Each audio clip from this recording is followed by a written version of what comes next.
Welcome to this very special edition of the KJ Masterclass Live, the show which ensures that you profit from your time spent here with experts, either through their industry insights, information, or simply learning from them.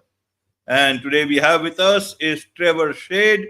He is a real estate expert, and we'll learn from him about how he combines psychology, tech, and a Lean Sigma to scale a $3 million portfolio while regaining its time freedom. We learn real estate strategies behind, real strategies behind smart investing, powerful negotiations, and building passive income so that you all can create lasting success without sacrificing your life and time. Welcome to the show, Trevor. Thanks, Ajay. Appreciate it. Thanks for having me on today. You are welcome. Welcome to the show. Welcome to India in this online form, Trevor. And I'm sure not just in India, but a lot of people across the globe will benefit from what we are going to talk right now. We'll learn from you about growing real estate wealth without burnout. We'll talk about all about this. But before that, let's learn a bit about your journey, your background, so that people know who they are listening to. Yeah, that's great. I grew up in a blue collar family, turning wrenches on cars, and grew up learning some coding. So from about fifth grade on, I learned how to write BASIC. I think some of your audience will remember the days of BASIC, and then of course, then the natural course there is HTML, right? We all taught ourselves the HTML. And so I went down that path and got into high school, college, and sports and all that kind of stuff, and was part of a lot of great teams. And that turned into looking for the low-hanging fruit in about everything I did. When I was 8 years old, my sister called me ambitiously lazy, and she said, "You'll outwork anybody so that you don't have to work." And I thought, well, yeah, that makes a lot of sense. And then I went and got a Lean Six Sigma Black Belt certification, and there's actual work smarter, not harder type teachings. And so I really gravitated toward those pretty naturally. And that turned into trying to flip a house on my own. And it went well enough. I didn't make very much, but on a first house flip, I also didn't go backwards. And so from there, I thought, well, if I had a real estate license, I could lean in and I could keep the margins. It was just math to me, and I thought I'll just keep that. And then I moved into long-term single families, multifamilies. I built a real estate organization with about 26 real estate agents as part of it. And so then I created culture and created teams and incentives and dynamics. And I really got to apply a lot of these teachings that I had progressed through to build a larger organization and then make it thrive. And so now I've taken a lot of what I've done, both in real estate in general, and then the investing tools that I've leveraged, and also the business strategies, and I've blended them together, and I'll help people apply them to whichever avenue they have going on in their own life and business. Right.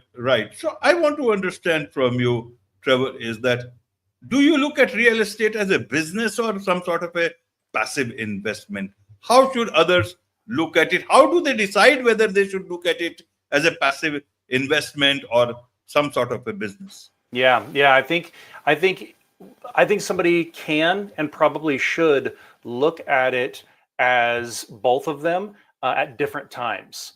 So if somebody has pooled up a pile of money, I call it, if you have your pile of money and then you're going to go buy cash flow, that's ultimately how it works to me in my head. If I go find a multifamily apartment complex, and let's say it's bringing in, let's say it's a smaller one, you're bringing in $10,000 a month, but then you have $8,000 a month in mortgages. Well, that's because you didn't have the entire purchase dollar amount in your possession. You had to put a mortgage on it. If you grow your pile of money to the point to where you bought that exact same thing with just all cash, well, now you bought cash flow. So in that sense, you're buying a business just like you would buy a laundromat, or you would buy a convenience store. You would buy something that produces this massive cash flow income. If you don't have the pile of money yet, and you need to build that, well, then that's a different set of tools and strategies. So you might be much more operational. And so that might be more of a you're involved in a business, and you're flipping a house. If you're able to step into full passive, put your money and park it, that's when I think the long-term strategy is going to be that appreciation, that growth, that equity pay down, all of that kind of stuff. I think it's two different ways of thinking at two different times, and it really depends on what pile of money somebody has or what pile of money they need to build first to then get to that next phase. Right, right, Trevor. So you talk about time freedom. Where does time freedom fix it here? Does Yeah. business, the way you look at it, if you look at it as a business, does that allow you time freedom? Or even passive investment will allow time freedom? Both of them will require a lot of time. Help us Yeah. understand then, where is the passive part here and where is the Yep. time freedom part of here? Either ways you look at it. Yep.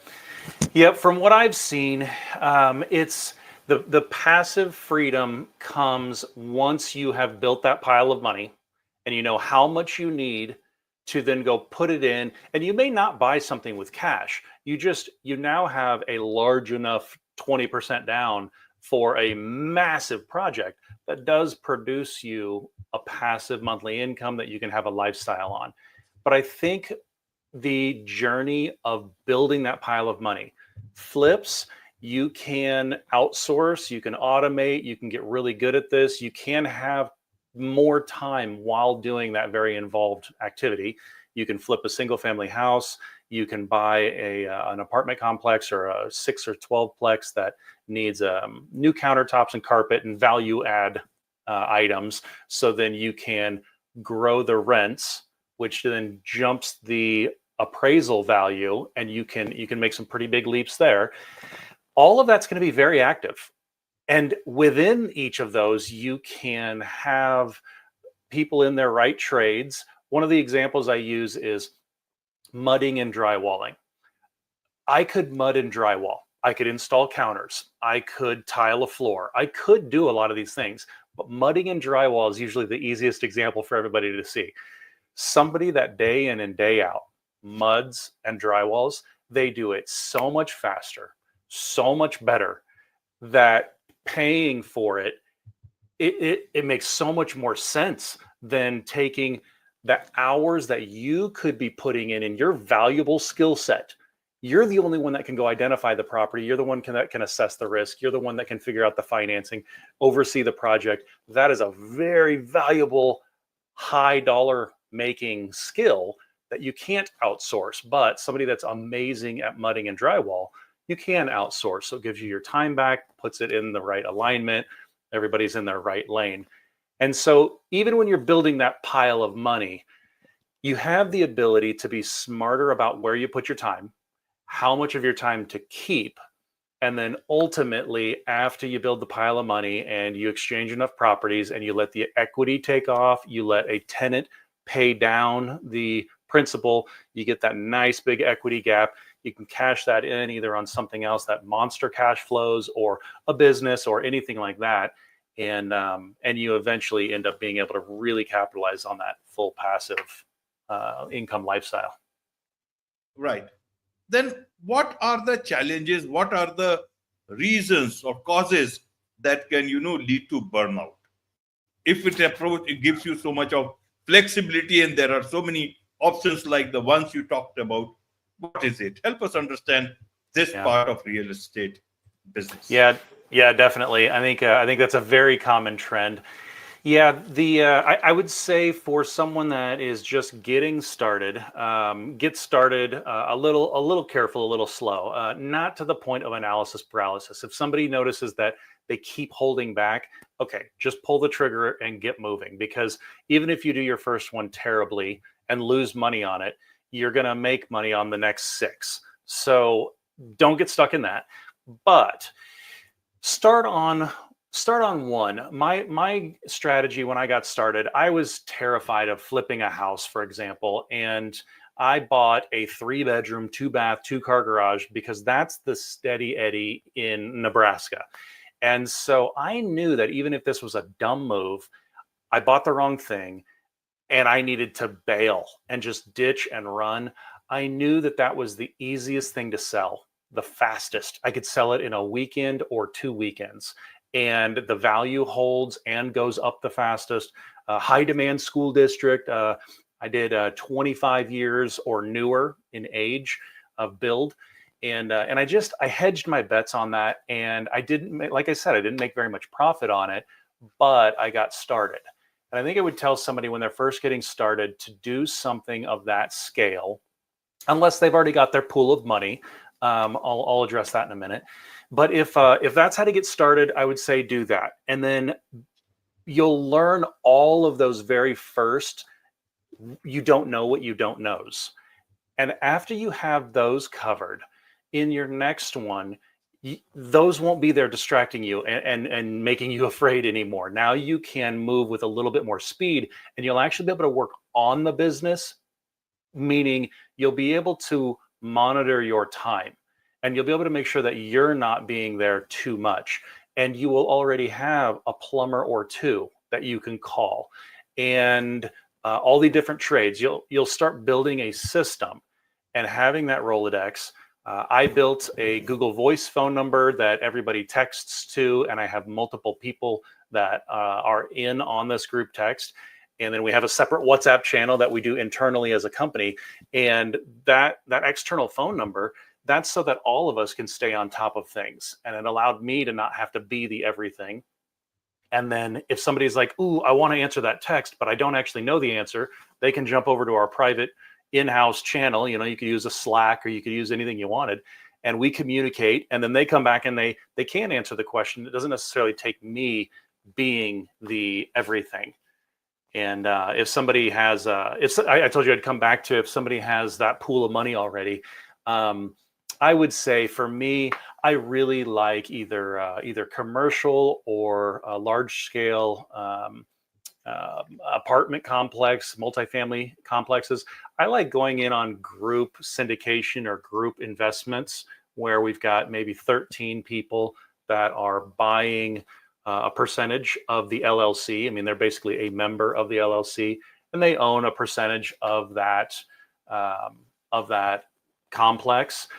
Because if you take monthly rent from $700 a month to $900 a month times 200 units, you can really grow your money fast. Not as fast as a flip, not as fast as a single family with the appreciation and the principal pay down, but way more passive. And I feel like that's my sweet spot for very little time that lets you have a really good return. Maybe anywhere from 15 to 25% ROI compared to other investment type financial tools out there. Absolutely, Trevor. Now, let me understand it this way. What has been the real reason for your success in terms of skill, in terms of strategy, in terms of every other aspect that are needed in real estate? Scale and strategy. I'd say the scaling matters the most. Strategy. I think I really lean into Gallup strengths. There's a lot of different analysis and personal study type tools, a Myers-Briggs. I like Gallup strengths because it starts to reveal and show to me, what does somebody do so well that they're terrible teaching it. They do it so naturally. They don't know how they do it, and they can't explain it because it's just innate in who they are. And what I feel like I've seen in me and in others is we've all had that time in our lives of either in some form of schooling where we just got a little crazy about some school project that we didn't need to. We did the assignment.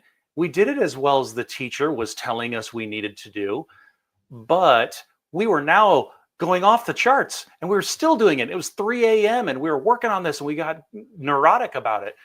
And I thought, well, that's passion. That's when you hit on somebody's strengths and somebody's gifts and somebody's talents. You can't create enough metrics to hold them accountable to how far they want to take it. And so as I learned Gallup's strengths and I started learning what is everybody's real innate burning passion, desire, and need for where to apply what they're great at, that allowed me to start putting people in the right buckets. And if I wasn't naturally a strategic thinker, I could find somebody that really hates to execute. And I could find somebody that was just incredible at future dreaming and promotion and marketing. And they were really terrible at data governance. And vice versa. I could find all of these right people. And I learned when I was starting, I couldn't afford a full-time employee, but there are so many freelancers around the entire world that would gladly jump in on a fun project and learn a new skill. And I would say for both scaling and then also that strategy, I really leaned on building a team. I don't think somebody can grow the lifestyle that most of us think of and start crafting in our head without a real system of a team. I mean, systems and processes, yes, but even within that, people. It's a really tough thing to build when you're trying to be the everything. There's only so much you do actually need to sleep, right? So we are limited in that. But if you'll get a whole group of 5, 10, and 20 people that are all intensely neurotic about how excited they are about their lane that they're in, there's not really a limit anymore.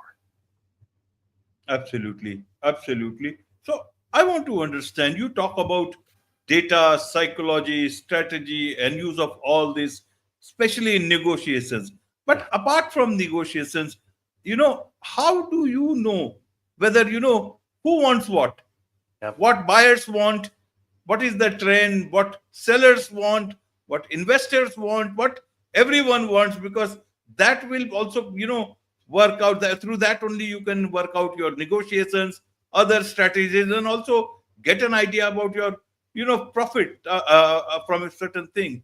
Means Yeah. it looks like you have to be an astrologer and everything. How do you become one without being one and using all these things that you have in hand? Yes, definitely. Yes. I think a good start.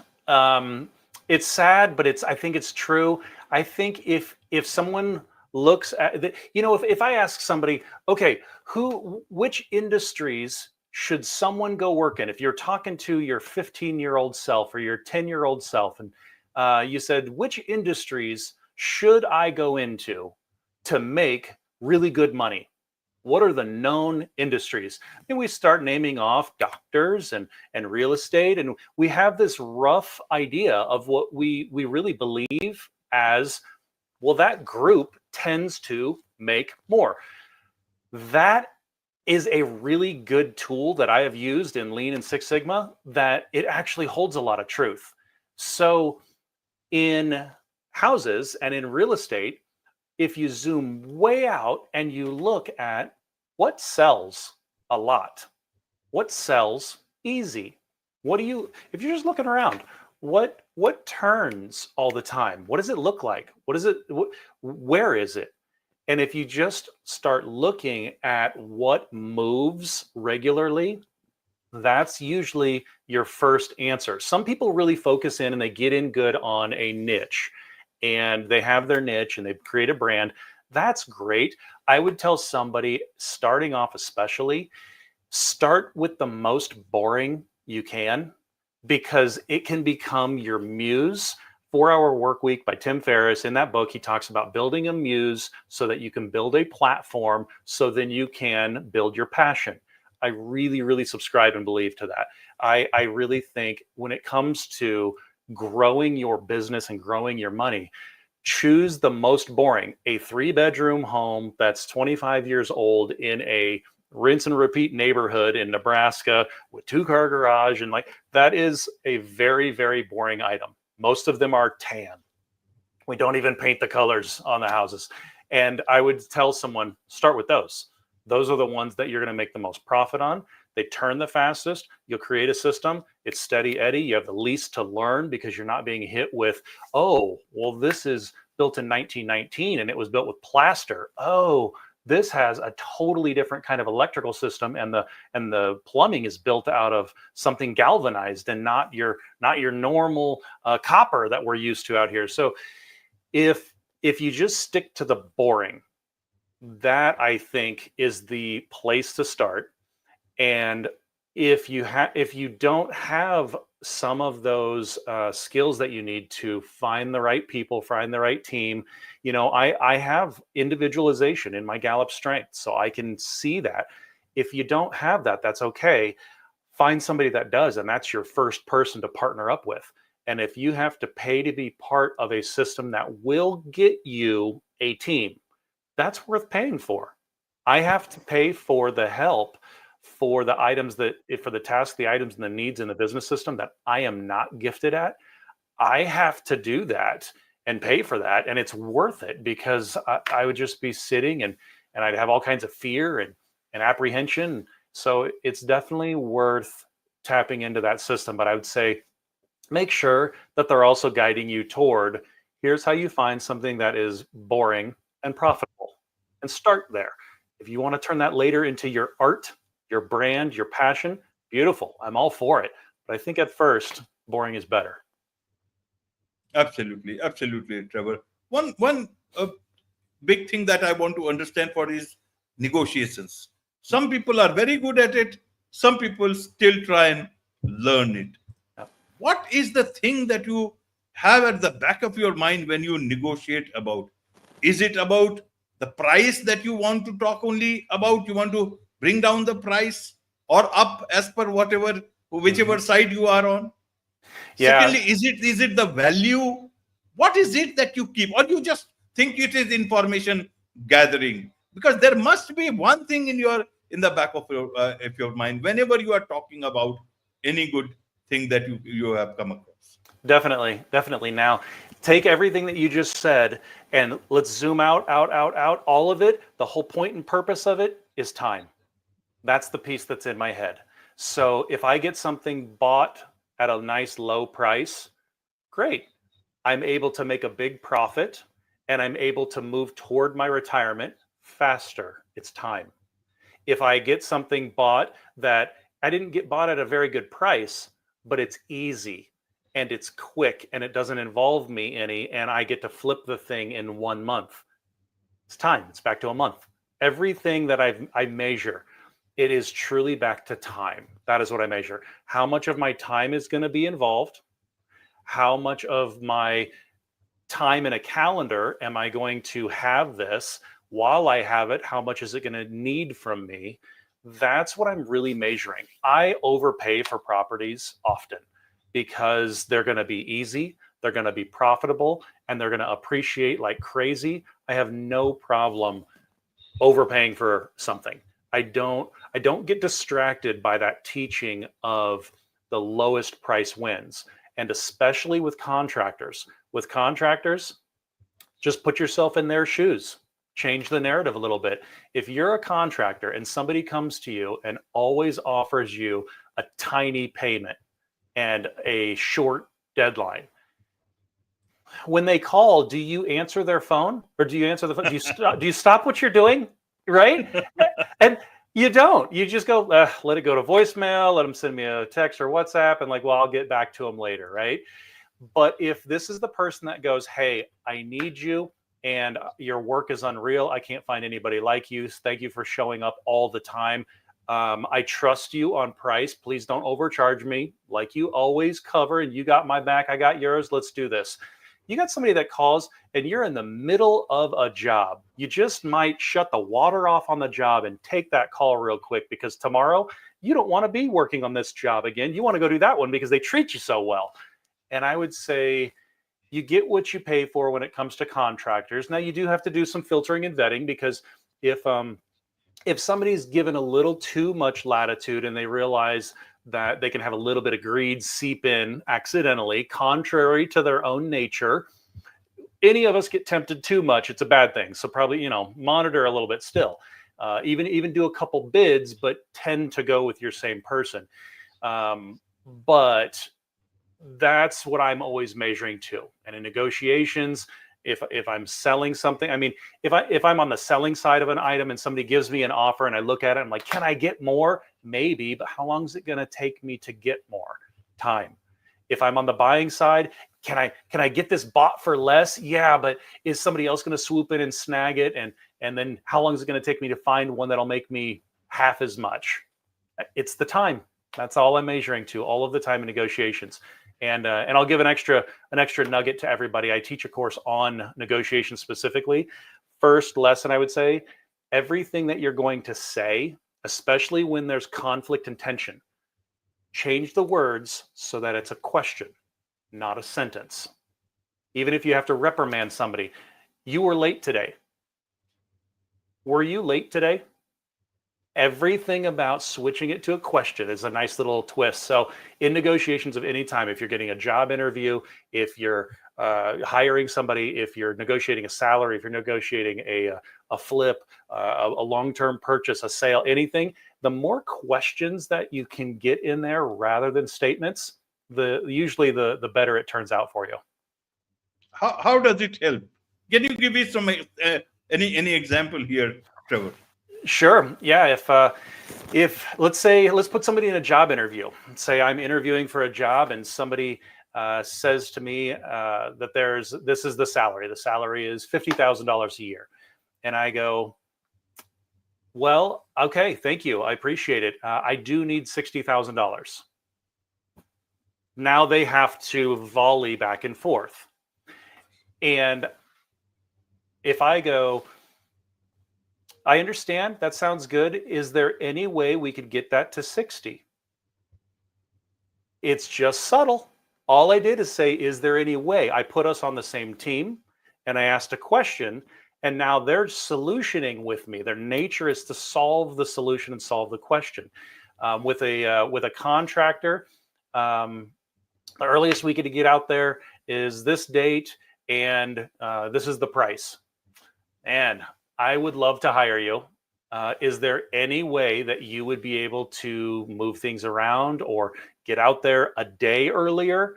Anything. I can handle the price, but the timeline is what I'm just not able to work with quite yet. And even that second right there, I was catching myself. The timeline is something I can't. Having that in a sentence and in a statement rather than a question made me uncomfortable inside as I gave the example. But that first part of, is there any way? Now they're generating ideas and solving the problem. Anything that you can switch. I mean, I've even seen it with kids arguing over a toy or anything. If a kid knew this, man, they could get their way with their parents a lot. And they go, would it be okay if I eat all of my dinner, would it be okay if I ate my dessert first? Rather than, I want to eat my dessert first. It just lands different, right? Everything about a question lands different than a statement.